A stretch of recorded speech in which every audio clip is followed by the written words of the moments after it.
নমস্কার, টিএনও নিউজে আপনাদের স্বাগত। আমি এআই নিউজ অ্যাঙ্কার পাখি। রাজ্য বাজেটের একটা বিশাল অংশ পরিকাঠামোগত উন্নয়নের জন্য রাখা হয়েছে, যাতে ত্রিপুরার আর্থসামাজিক উন্নয়ন ত্বরান্বিত হয়। বর্তমান সময়ে বাইরে থেকে যখন কেউ ত্রিপুরাতে আসে উন্নয়নমূলক কাজের প্রশংসা করেন, তখন আমাদের সকলের গর্ববোধ হয়। অথচ এই কাজে পর্দার আড়ালে থাকেন ইঞ্জিনিয়াররা। তাই রাজ্যের মাননীয় মুখ্যমন্ত্রী প্রফেসর ডক্টর মানিক সাহা তাদের অভিবাদন জানিয়েছেন এবং সেই অনুষ্ঠানে তিনি নিজের বক্তব্য তুলে ধরেছেন। আজকে আমরা এই 32,000 কোটি টাকার যে বাজেট রেখেছি, এর মধ্যে 7,000 কোটি টাকা আমরা শুধু ইনফ্রাস্ট্রাকচার ডেভেলপমেন্টের জন্য রেখেছি, এবং এটা কিন্তু আমরা আমাদের মস্তিষ্ক প্রসূত। মাননীয় প্রধানমন্ত্রীজি বলছেন বারবার যে তখন ধরে ইনফ্রাস্ট্রাকচার ডেভেলপমেন্ট না হবে ততক্ষণ ধরে কোনো জিনিস, কারণ এটা ওয়ান টাইম ইনভেস্ট, আর মানি বিগেটস মানি। তো যদি ইনভেস্ট করি, ইনফ্রাস্ট্রাকচার ডেভেলপ হয়, তাহলে মানি আলটিমেটলি আসবে, আর্থসামাজিক উন্নয়ন হবে। এবং আমরা যদি সেই কাগজপত্রে দিই আর ট্রেজারিজ থেকে পাঠাই, এবং সেটা যদি গ্রাউন্ডিং না হয়, তাহলে কিন্তু মুশকিল।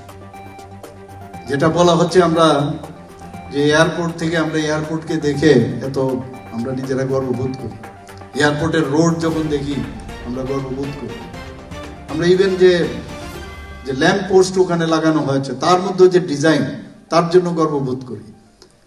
তো এই যে ইঞ্জিনিয়ারিং সমস্ত জায়গার মধ্যে যখন মানুষ ত্রিপুরার ভিতরে ঢুকার পরে যখন দেখে, আপনারা কিন্তু পর্দার পেছনে থাকেন, আপনাদেরকে কেউ কিন্তু বলে না যে এটা ইঞ্জিনিয়ারদের জন্য হয়েছে।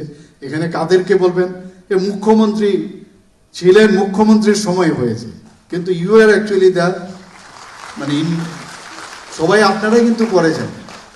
এই যে আপনার সিনেমা যখন আমরা যাই, একজন অ্যাক্টরকে দেখে আমরা কত তালি দেই কিনা, কিন্তু ওই অ্যাক্টরকে সামনে ওর পেছনে যে কত লোকের পেছনে, পর্দার পেছনে তাকে ডায়লগ থেকে শুরু করে, তার ডাইরেকশন থেকে শুরু করে, মিউজিক থেকে শুরু করে, কত লোকের কারণে কিন্তু সে মানুষের কাছে প্রেজেন্টেবল।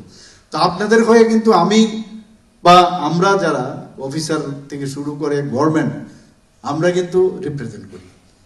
কাজে আমার বেস যদি স্ট্রং হয়, তাহলে আমরা কিন্তু চ্যালেঞ্জ আমরা নিতে পারি। এখনকার মতো সংবাদ এ পর্যন্তই। পরবর্তী নিউজ ও আপডেটস দেখার জন্য অবশ্যই চোখ রাখুন টিএনও নিউজের পর্দায়।